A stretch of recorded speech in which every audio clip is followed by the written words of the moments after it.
Kassadagi kichik xato keyinchalik katta muammoga aylanishi mumkin. Hisob ishonch masalasi. Kassaga buyurtma kiritishda shoshilish eng xatarli odat. Kassa tezlikni emas, aniqlikni yaxshi ko'radi. Bitta salat, ikkita ovqat, bitta ichimlik. To'g'ri. To'g'ri, usul oddiy. Buyurtmani tasdiqlashdan oldin yana bir marta ko'zdan kechirish kerak. Professional ofisant buyurtmani doim 2 marta tekshiradi. Taom nomini, sonini va qo'shimchalarini tekshiring.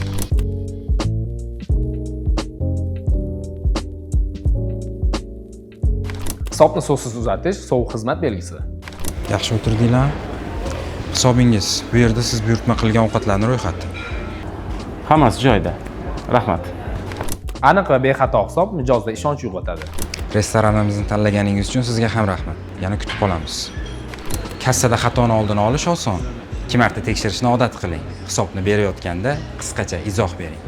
To'g'ri hisob tinch mijoz, xotirjam ofisant. Professional ofisant uchun to'g'ri hisob oxirgi taassurot. Xizmat yaxshi bo'lsa, mijoz yana qaytib kelishi uchun turtki bo'ladi. Sizlar bilan menejer Asqarov Fazliddin bo'ldi. Bizning mahorat rasmiy sahifalarimizga obuna bo'ling va biz bilan keyingi yangiliklarni kuzatib boring.